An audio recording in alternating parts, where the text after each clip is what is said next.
কিন্তু শ্রী শ্রী অবিন্দ দাদার 26তম জন্মদিন উপলক্ষে খুব সুন্দর সুন্দর সব কবিতা লেখা পড়ে মন ভরে গেল। বুক ভরে টেনে নিলাম আকাশ জুড়ে ছড়িয়ে থাকা নির্মল পবিত্র প্রেম ভালোবাসার বাতাস। পরম দয়ালের কাছে প্রার্থনা করি এমনভাবে উদ্বুদ্ধ হয়ে সবাই লিখে যান।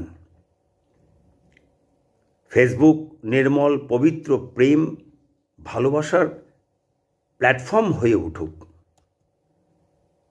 শ্রী শ্রী অবিন্দ দাদাকে নিয়ে লেখা কবিতা গল্প পড়তে পড়তে মনে হলো, টনক নড়ল, আমরা শ্রী শ্রী ঠাকুরকে ধরেও জীবনের প্রকৃত আনন্দ কী, জীবনের মানে কি জানতে পারিনি।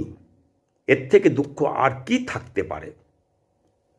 আমার বা আমাদের থেকেও দুঃখ শ্রী ঠাকুরের বেশি। প্রেম ভালোবাসায় ভরা স্নেহ মায়া মমতা মাখানো দু চোখ ভরা জল, টলটল করা জল নিয়ে আর এক বুক ব্যথা নিয়ে তিনি চলে গেছেন আমাদের ছেড়ে 1969 সালে। আমাদের কাছে তিনি যা চেয়েছিলেন তা আমরা দিতে পারিনি। দুঃখ এটাই, আজও আমরা বুঝতে পারিনি তিনি আমাদের কাছে কি চেয়েছিলেন।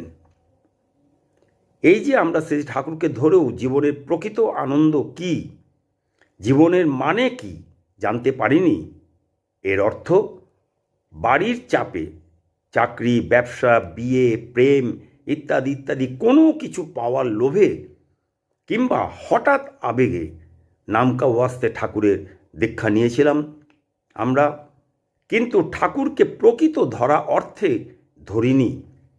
তাই রিপুতাড়িত জীবনের অধিকারী হয়ে দিগ্ভ্রান্ত হয়েছি বৃত্তি প্রবৃত্তির বৃত্তে আবদ্ধ। আমরা হয়েছি জীবনে ব্যর্থ, অসফল হয়েছি আমরা। আমাদের জীবনের প্রতিটি ক্ষেত্রে আমরা সফলতার স্বাদ পাইনি।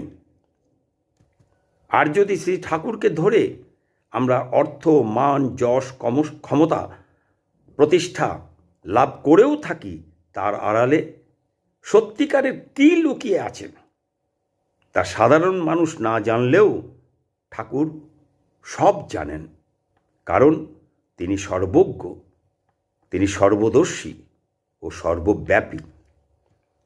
এই যে আমরা তাকে ধরেও দিগ্ভ্রান্ত হচ্ছি বৃত্তি প্রবৃত্তির বৃত্তে আবদ্ধ, আমরা হয়েছি জীবনে ব্যর্থ,